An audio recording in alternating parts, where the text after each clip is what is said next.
Indonesia mah nggak usah ngomong kekuatan dah. Saya udah sering menangani orang-orang yang ngaku-ngaku kuat, gue sikat semua. Gak ada. Siapa sih di belakang Ata?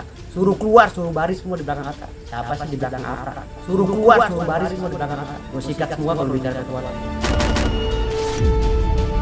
Pas pulang beliau menyampaikan keberatannya, untuk Miftah saya enggak. Itu ya udah, saya bingung gitu. Dia mau debat dulu sama Miftah di TV katanya gitu loh. Oh, bertemu langsung? Iya, dia mau langsung, saya mau ditemuin sama Miftah dulu. Saya mau tahu dia ilmu agamanya kayak apa.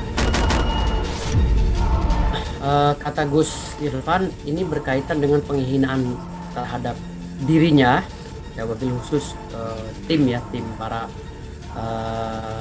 para dukun lah ya yang diundang oleh Atta Halilintar, lalu di take down videonya seakan-akan tidak bermanfaat gitu kan.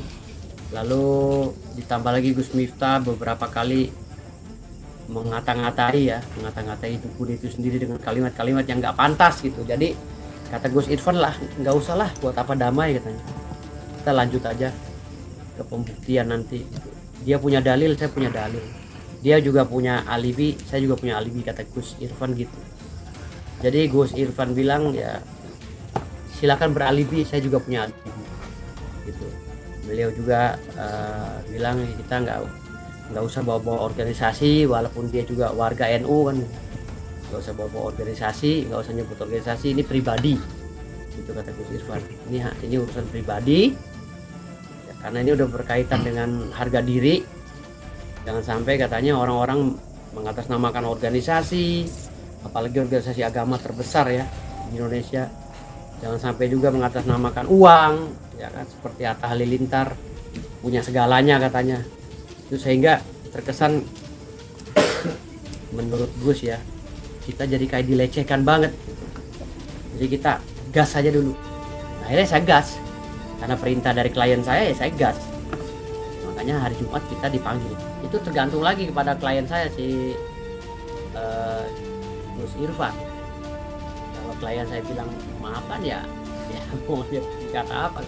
Kalau saya kan hanya satu yang saya laporin dengan sungguh-sungguh ya, yaitu Dr. Richard nih.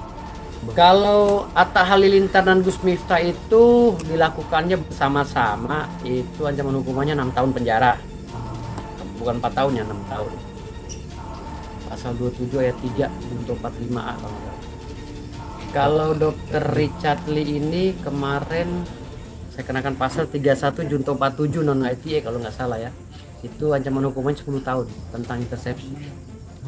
Gitu. Jadi penyadapan, iya. Jadi 10 tahun. Jadi saya udah koordinasi juga ya biar segera diperiksa lah biar cepat selesai. Ya dia ditanggapi atau enggak kan nanti kan dia dipanggil. Ya nggak dipanggil sekali 2 kali nggak datang kan ya tinggal penyidik menyimpulkan nanti apakah dia bisa dijadikan tersangka atau tidak nanti tergantung penyidik.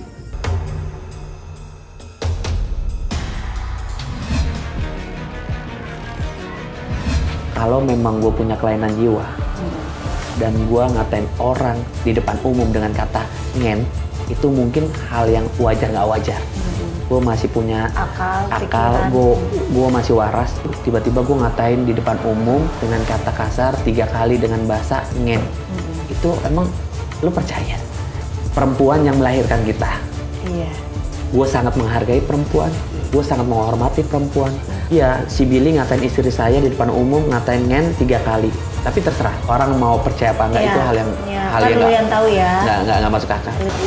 Istri saya nggak kenal juga ya, saya juga baru pertama kali ketemu ya. Kita baru pertama kali ketemu dengan beliau. Tiba-tiba dia ngomong kayak gitu ke istri saya, pasti istri saya shock. Dan saya juga pertama kali dengar, saya pikir ini apa ini kayak gini ya. Saya konfirmasi, ternyata diucapkan sampai 3 kali. Baru 5 menit dia ngomong gitu. Baru mau mulai syuting. Sebelum mulai syuting mau di belakang kamera. Jadi belum pernah kita ketemu dengan beliau dalam hidup kita, belum pernah kita ketemu. Tapi ya yang kita ngomongkan ini semuanya sederhana ya. Kita saksi banyak kali di situ. Dari pihak trans juga baik kali ya, minta maaf walaupun mereka nggak ada salah apapun ya. Mereka kan nggak tahu apapun di situ. Cuman mereka minta maaf karena mendengarkan dia ngomong seperti itu ke kita. pihak trans dari Mas Ulil minta maaf, ada beberapa lagi minta maaf atas perbuatan beliau, tapi kita bilang tidak ada masalah karena bukan dari pihak trans yang ngomong kan, dari beliau yang ngomong seperti itu aja. Ya kita tahu gak semua orang begini ya, gak semua orang begini, dan ada juga beberapa orang ngomong itu bercanda. Kita udah pernah ketemu Sule, kita ketemu banyak orang dari komedi, dia gak ada bercanda begini. Oke, mana ada bercanda begini? Jadi ada beberapa orang yang dari pihak TV ngomong seperti itu mungkin bercanda, tapi kan bercanda masa ngomong kotor-kotor ke istri orang ya, siapa bisa terima ya. Dan kita sering ketemu dengan banyak orang, gak ada orang ngomong kotor-kotor ketemu orang lagi gitu ya, bercanda. Saya nggak tahu ya motivasinya apa, tapi yang jelas simpel aja, kalau memang sadar ya minta maaf ya, kita manusia biasa, kita lupakan ya, simpel itu ya. Dan satu lagi mau ngomong untuk semua orang ya, waktu mau ngomong sesuatu pikir dulu baru keluar dari mulut, itu aja. Wah, dia introvert banget, dia tertutup banget. Dia pokoknya kerjaan syuting, datang ke sini ngobrol, lucu-lucuan, pulang, udah. Selama ini Emosinya juga bercanda. Kalau di lapangan kan gitu. Menurut gua enggak, dia bukan pemarah, dia bantu lagi. Dia membantu. Dia orangnya yang sifatnya suka membantu, bukan pemarah deh. enggak lah, Billy mah anak baik banget, sopan.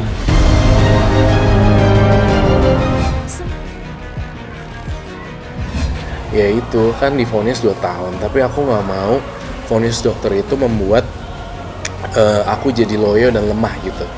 Bodoh amat deh dokter ngomong gitu, yang penting gue jalanin, gue minum obat, gue jaga diri, kan berubah juga, mungkin nasib kan ada di tangan Tuhan juga ya.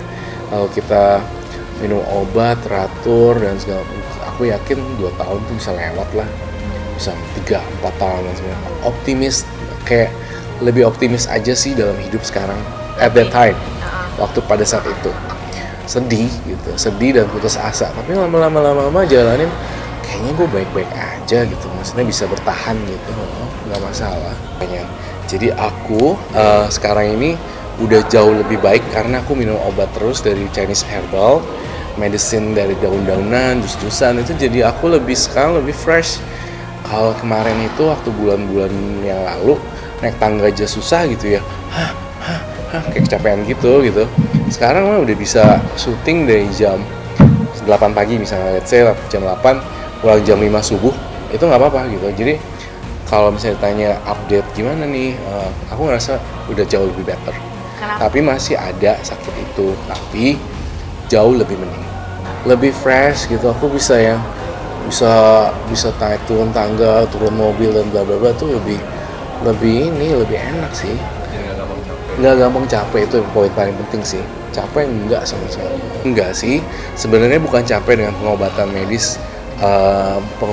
medis dari dokter tuh enggak sebenarnya. Cuma kan kita dengerin saran-saran dari berbagai orang yang sudah berhasil dengan herbal medicine. Ya udah, kenapa nggak ada salahnya kan dicoba kan sebenarnya. Dokter belum menyarankan untuk pasang kayak atau bypass. Cuma ntar kalaupun ada terjadi suruh pasang ya aku paling pasang. Ini loh, aku sekarang habit aku kurangin yang makan garam-garam. Jadi asin-asin tuh harus dikurangin gitu. Jadi dokter bilang asin tuh nggak bagus buat jantung. Garam itu aja sih sebenarnya perubahannya kayak gitu. Jadi ketika aku pesen makanan, mas garamnya jangan kebanyakan gitu. Air minum harus dibatasin berapa liter gitu. Karena fungsi kerja jantung jadi lebih lambat kalau misalnya banyak air di paru-paru atau di jantung seperti itu. Tapi untuk air, saya sangat nggak bisa sekali untuk nggak minum gitu. Aku tuh kalau minum air sampai 2 botol mineral water yang gede gitu. Aktivitasnya tetap biasa, syuting talk show, syuting stripping, syuting YouTube, channel digital aku itu sih. Ya iya, tetap aktivitas lah. Intinya pesannya gini untuk pemirsa di rumah juga, bahwa kalian sakit, kalian divonis, jangan putus asa. Ayo terus lanjutkan hidup kalian, kerjain aja yang bikin kalian seneng. Hidup cuma sekali cuy. Gitu, hidup cuma sekali, lu gak enjoy, kasihan diri sendiri. Makanya gue belajar untuk gue happy sendiri. Gue mau ngapain gue lakuin, gue mau makan apa gue makan. lu mau makan apa ya lu beli gitu ya. Itu sih yang aku jalanin sekarang. Vonis dokternya udah aku kayak gitu. Iya, makin kesini makin kayak iya oke, gue ada jantung kan, so what gitu. Lebih kayak gitu sekarang.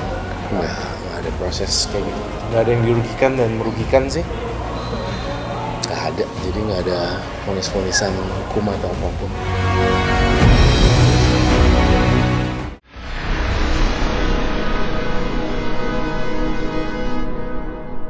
Jadi jangan lupa untuk subscribe Cumi Cumi. Ditekan ya tombol lonceng merahnya.